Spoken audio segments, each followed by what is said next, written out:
The year is 1941. Winter in Paris, once synonymous with romance and twinkling lights, was now a grey veil of fear and deprivation. The cold air carried the scent of burning coal and the constant dread of patrols.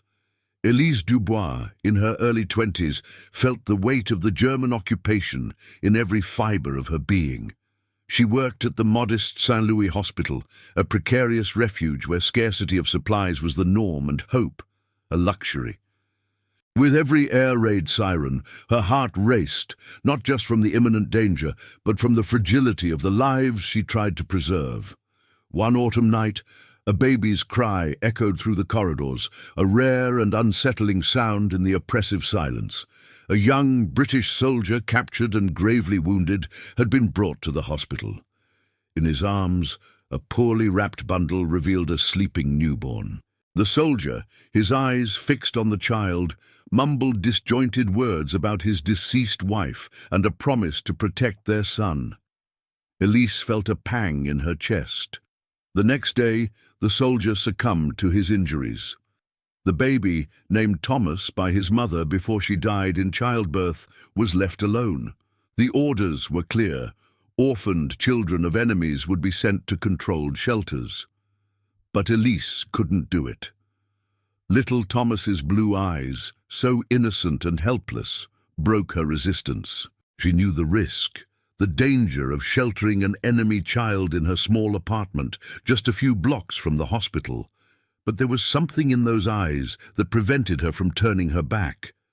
In the dim light of an oil lamp, Elise cradled Thomas in her arms, promising herself she would protect him, no matter the cost. It was a secret she would keep with her life, a flicker of humanity in the darkness of war. Fine snow began to fall, covering the streets of Paris with a chilling mantle, but within Elise's small apartment, a faint warmth began to emerge. If you're enjoying this story of resilience and hope in wartime, don't forget to subscribe to the channel so you don't miss the next chapters. Elise's apartment, a cramped space with thin walls, became a fortress of secrets. Hiding Thomas required meticulous planning and constant vigilance. She fashioned a makeshift crib from an old laundry basket, padded with discarded cloths. Food was a daily struggle, but Elise, resourceful and determined, bartered her few remaining personal items for extra rations, often sacrificing her own meals to ensure Thomas had enough milk.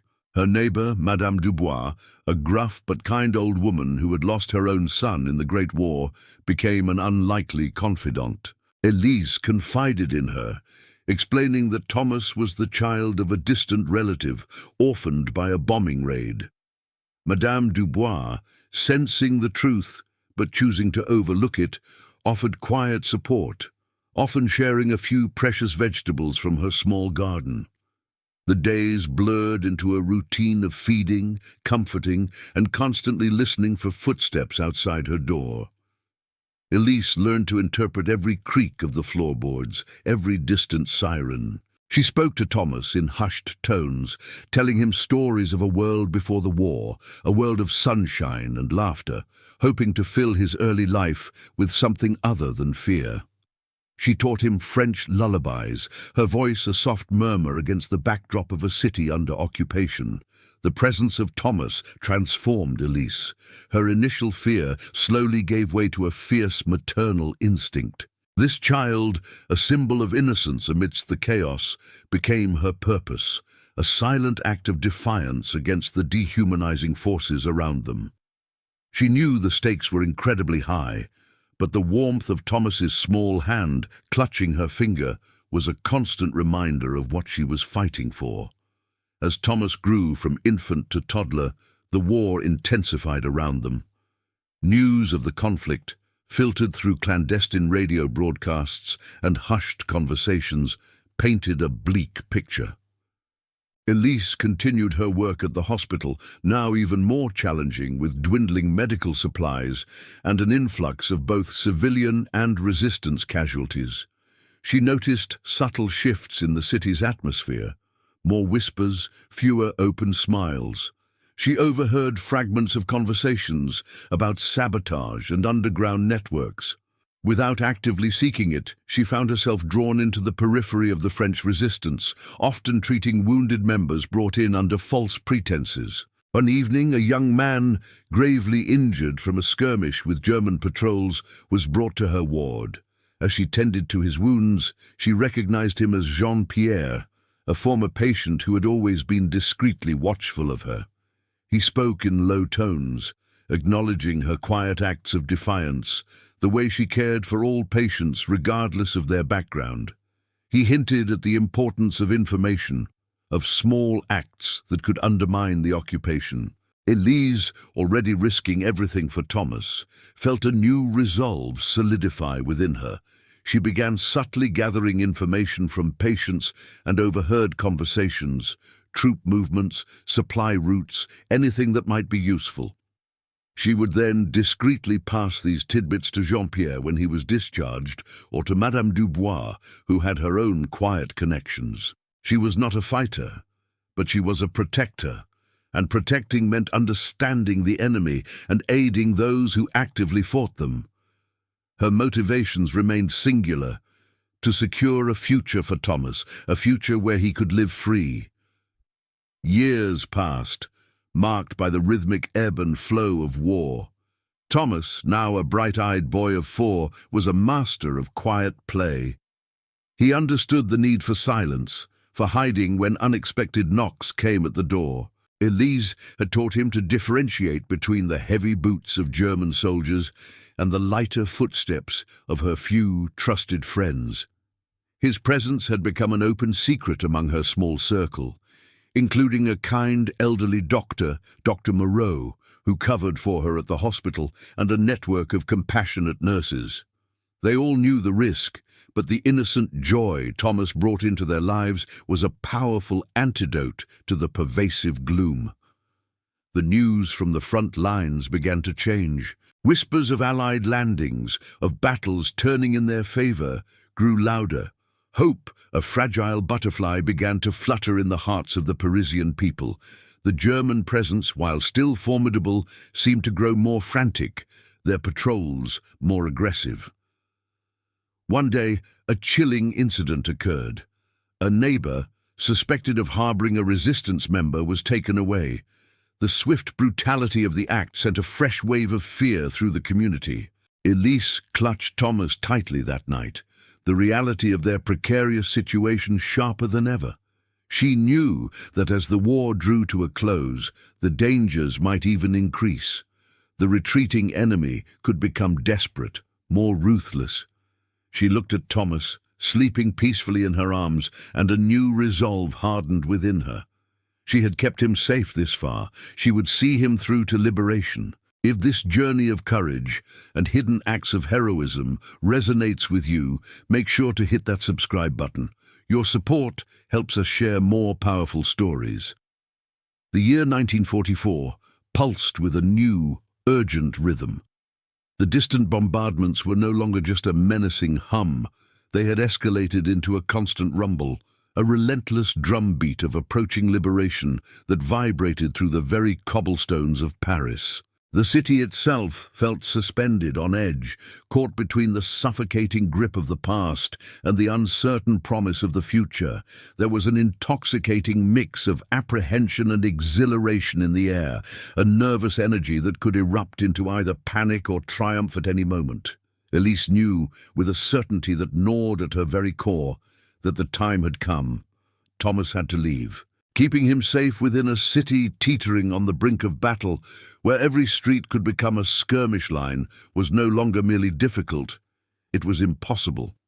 Through Jean-Pierre, who had matured from a quiet resistance contact into a respected leader whose authority was felt even in his hushed tones, the intricate arrangements were finally complete. A network of sympathetic villagers nestled deep in the French countryside, hidden from the war's direct fury, had bravely agreed to shelter children whose families faced imminent danger in the capital. It was a heart-wrenching decision, tearing at Elise's very soul with a raw, agonizing pain. Thomas was more than just a child she cared for. He was her world, the fragile yet potent reason for enduring the endless days of occupation and despair. His bright, inquisitive eyes had been her anchor, his small hand in hers, her quiet rebellion. The day of their parting dawned overcast, the muted sky a mirror to the gloom in Elise's heart. She dressed Thomas carefully in his warmest, if threadbare clothes, her fingers lingering on the familiar fabric. She packed his small bag with his few well-loved toys, a wooden soldier, a worn rag doll, and a faded photograph of herself, hoping it would keep her image clear in his young mind. At a clandestine meeting point on the windswept outskirts of Paris, hidden amongst abandoned farm buildings, a battered truck waited. It was already filled with other children, their small faces a poignant mixture of fear and bewilderment, their eyes wide and uncertain as they stared out at the world that had stolen their innocence. Elise knelt before Thomas, the rough gravel biting into her knees, her eyes brimming with unshed tears that threatened to spill over. Her voice, though a mere whisper, was thick with emotion. "My brave boy," she murmured, her throat tight, "you are going on an adventure. You'll be safe there in the countryside, with good people who will care for you." She pulled him closer, her voice cracking slightly. "Remember, I love you always." Thomas, perhaps sensing the immense gravity of the moment, the profound finality of their separation, hugged her tightly, his small arms wrapped fiercely around her neck. "I love you too, Maman Elise," he mumbled into her shoulder, a phrase that simultaneously warmed and broke her heart with its tender innocence. As the truck groaned to life and slowly pulled away, kicking up a cloud of dust, Elise stood there, a solitary figure, watching until it vanished from sight, the dust cloud it left behind a stark, ephemeral symbol of her loss. A part of her felt profoundly empty, as if a vital piece of her soul had been torn away. Yet another, stronger part knew deep down she had made the only choice that truly mattered for his survival. She swore a silent, solemn vow she would find him once the war was truly over, no matter what it took. The liberation of Paris exploded into being not as an orderly procession, but as a symphony of chaos and unbridled joy. The air vibrated with the triumphant pealing of bells, their joyous clangor echoing across the rooftops. Crowds cheered, their voices hoarse with long-suppressed emotion, spilling into the streets that, for the first time in 4 long years, echoed with the resounding sounds of freedom instead of the rigid march of occupation. Flags, hastily sewn and proudly unfurled, appeared from every window. But for Elise, while the joy was palpable, it was profoundly tempered by a renewed, almost desperate sense of purpose. With the German forces pushed back, retreating in disarray, her skills as a nurse and surgeon were no longer just needed. They were more vital than ever, an essential lifeline in the aftermath of tyranny.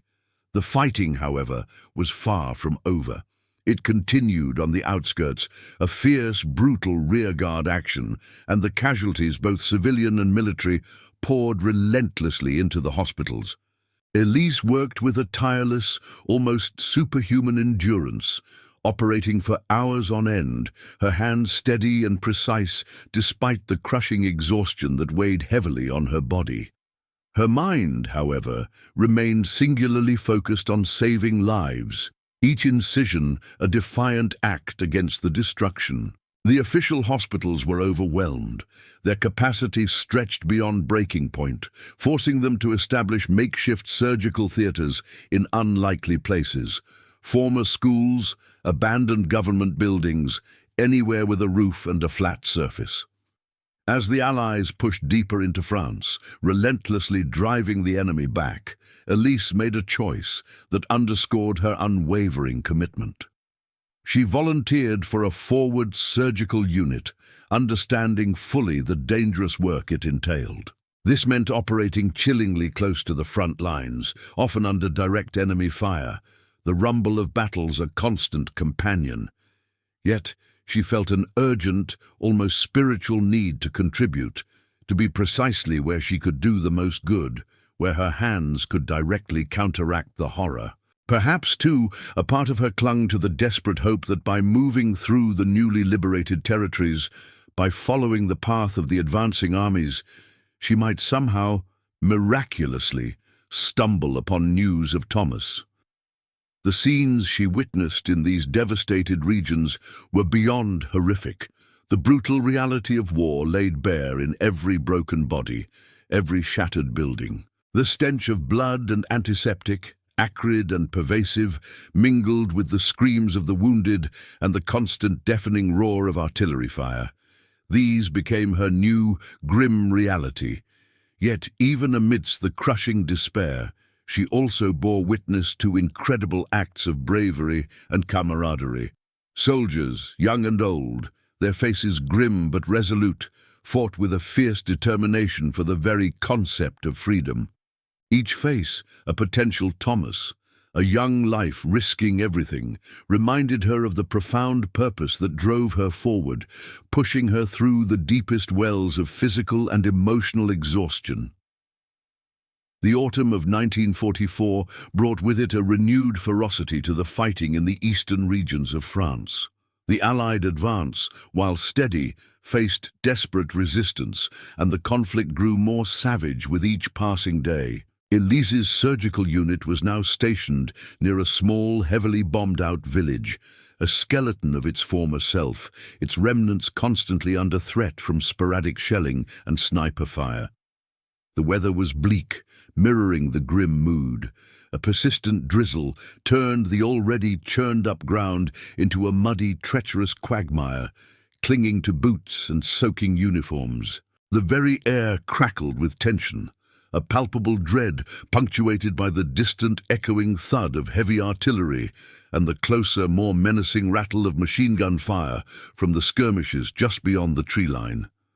They worked around the clock, fueled by strong, bitter coffee and sheer determination, treating a relentless stream of casualties from the fierce, grinding fighting in the nearby forests. Sleep was a forgotten luxury, a distant memory, and food, a mere necessity to keep their bodies from failing them. One particularly grim afternoon, as the light began to fade and the rain intensified, a heavy barrage began with almost no warning. Shells screamed through the air with a terrifying banshee wail, impacting with devastating force all around their makeshift field hospital. The ground shook violently, convulsing beneath their feet, and the flimsy wooden structure of the hospital shuddered as if it would collapse at any moment. Elise was in the middle of a complex surgery, her brow furrowed in intense concentration, her hands meticulously working to save a young soldier's arm, when a direct hit struck dangerously close.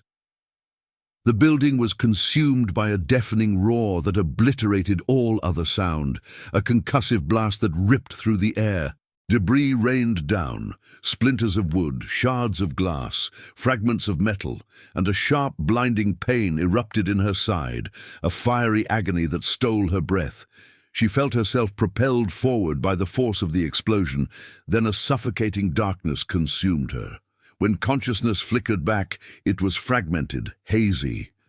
She was lying amidst rubble, a searing agony in her leg, her vision blurred by the thick, choking dust and smoke that filled the air. The cries of the wounded were now sharper, closer, mingling with the terrified shouts of her colleagues, but they seemed muffled, strangely distant, as if she were underwater. She tried desperately to move, to push herself up, but a heavy, unforgiving beam lay across her lower body, pinning her down with an immovable weight. Her breathing was shallow, ragged, and a dizzying wave of nausea washed over her, threatening to pull her back into the void. Panic began to set in, not for her own life, not for the excruciating pain, but for the countless lives still needing her skills, for the solemn promise she had made to a little boy years ago. A promise that now felt impossibly far away. The world around her was fading, growing dim, and with it her last vestiges of hope. Slowly, Agonizingly, the thick, acrid dust settled, gradually revealing a scene of utter, horrifying devastation. What had been a functioning, if makeshift, hospital was now a shattered wreck, twisted metal and splintered wood strewn everywhere. Elise, trapped and bleeding, struggled fiercely to stay conscious, the pain in her leg growing unbearable with each passing second, a white-hot fire consuming her. Through the ringing in her ears, she could hear frantic shouts, calls for medics, cries of distress, the groans of the injured, raw and agonizing, and the desperate calls for help echoing from the rubble. Just when she thought her strength was truly failing, that she might lose consciousness again and succumb to the darkness, a figure emerged through the swirling smoke and debris. It was a young soldier, his uniform smudged heavily with dirt and dark stains of blood, his face grim, taut with the grim determination of combat. He moved with a practiced purpose, his steps careful, yet swift, navigating the treacherous wreckage with an almost instinctive grace. His eyes, sharp and alert, scanned methodically for survivors, searching for any sign of life amidst the destruction. As he drew closer, stepping over fallen beams and shattered equipment, Elise's blurry vision began to clear, focusing on the approaching figure. There was something profoundly familiar about him, a fleeting flicker of recognition that stubbornly defied the overwhelming chaos surrounding her. He had a strong jaw, a resolute line that spoke of conviction, yet his eyes were kind, holding a depth that belied his apparent youth. There was a quiet intensity about his movements, a controlled strength. He knelt briefly beside a fallen comrade, a moment of grim acknowledgement. Then his gaze, sweeping over the devastation, swept directly over the trapped Elise. His eyes widened instantly, a profound shock of recognition crossing his features like a ripple on still water. It was as if he'd seen a ghost or a miracle. He immediately called out, his voice strong and clear, cutting through the lingering din of the blast. "Medic, over here! Dr. Dubois is pinned!" As he spoke those words, calling her by her name, his voice, though now deeper, more mature, held a faint, unforgettable echo of a sound she hadn't heard in years. It was the voice of a little boy, long ago. He immediately sprang into action, beginning to try and shift the heavy beam that held her captive, his muscles straining visibly with the immense effort. Elise, in her pain-addled, disoriented state, murmured, her voice a barely audible whisper, "Thomas?" The soldier paused, his hands still on the beam, his eyes locking with hers in that moment of profound connection. A ghost of a smile, faint yet unmistakable, touched his lips, a flash of shared, intimate history cutting through the absolute horror of the present. "Yes, Doctor, it's me." The improbable reunion, a fragile thread of hope woven into the very fabric of despair, hung miraculously in the heavy, smoke-filled air between them. Thomas worked with frantic precision, every movement fueled by the surge of adrenaline coursing through his veins. He couldn't believe his eyes. The woman trapped beneath the rubble, the one he had just recognized with a jolt that shook him to his core, was Elise. The woman who had not only saved him from certain death or a life of despair, but had cared for him with such quiet devotion, who had loved him as her own son when he had no one. The small, helpless boy she had nurtured in secret was now a grown man, a soldier in the Allied forces, forged by the very war that had brought them together and trained for these very moments of crisis. He knew instantly, with the instinct of a seasoned combat medic, that her leg was badly injured and that time was of the essence. Shouting clear, urgent instructions to other arriving medics, his voice cutting through the lingering disarray, he directed them to prioritize Elise, emphasizing her vital role in their unit, knowing her skills were still desperately needed. With the crucial help of another strong soldier, they managed to carefully, painstakingly lift the heavy, splintered beam from Elise's crushed leg. She cried out in sharp pain as the weight shifted, a raw sound that tore at Thomas. But his gentle, reassuring touch, as he quickly checked her pulse and began to assess her wounds with practiced efficiency, provided a strange, profound comfort amidst the agony. He remembered her hands, those same hands that were now so severely injured, soft yet firm, always tending to his scraped knees, comforting him through childhood fevers. He remembered her voice, a soothing balm in the quiet evenings, telling him stories. Now his hands, calloused by years of gripping a rifle and wielding a shovel, were literally her lifeline. He worked seamlessly with the other medics, helping them stabilize her leg, quickly applying a tourniquet to stem the bleeding and improvising a splint from salvaged wood and bandages. He instinctively shielded her from the falling debris as more shells whistled ominously overhead, fragments still raining down around them. He spoke to her constantly, his voice calm and incredibly reassuring, a steady anchor in her swirling pain. He told her they would get her to safety, that she would be all right, his words a lifeline of hope. He even recounted snippets of his life in the countryside, the kind family who had raised him, his journey to join the fight, his determination to honor the sacrifices made, all while meticulously ensuring she remained conscious and focused, keeping her tethered to reality. The roles had completely reversed. The protector, Elise, was now the protected, frail and vulnerable, and the boy she had once saved, the innocent infant she had sheltered, was now heroically ensuring her survival. Elise was successfully evacuated to a field hospital located further behind the lines, away from the immediate danger. Her leg was severely injured, but her life had been saved, a miraculous feat in such brutal conditions. Thomas remained steadfastly by her side until she was stable, the chaotic reality of the battlefield momentarily forgotten in the face of their profound, miraculous reunion.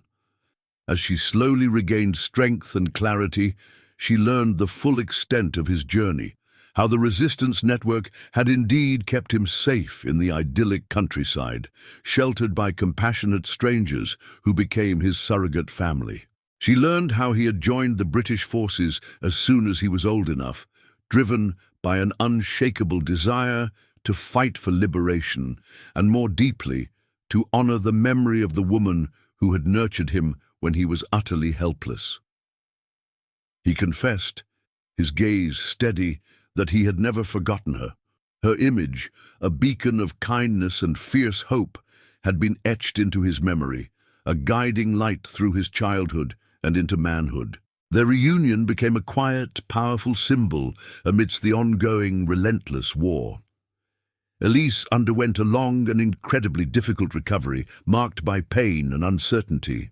But Thomas's consistent presence was her greatest medicine, a source of comfort and motivation.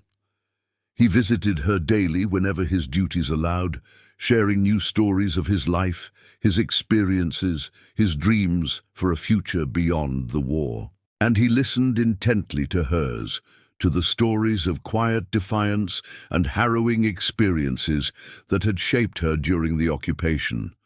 The deep, unspoken bond that had been forged in the secret shadows of occupation had not only endured, but had been incredibly strengthened by the years they spent apart and then profoundly solidified by the sheer improbability of their meeting on a shattered battlefield.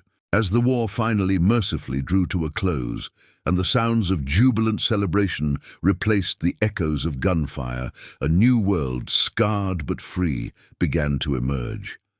Elise looked at Thomas, now not just a courageous soldier, but a decorated one, a man of profound courage and unwavering integrity. She saw not just the infant she had risked everything to save, but the man who had, in turn, saved her life, pulling her from the jaws of death.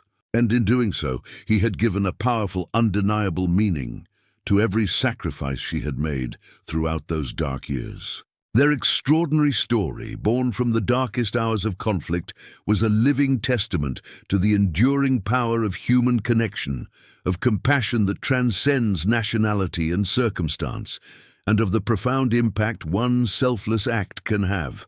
rippling through time to shape a future forged in the crucible of war, promising a life of peace, shared memories, and an unbreakable bond. Thank you for watching this powerful story of courage and connection. If you were moved by Elise and Thomas's journey, please subscribe to our channel for more compelling real-life narratives.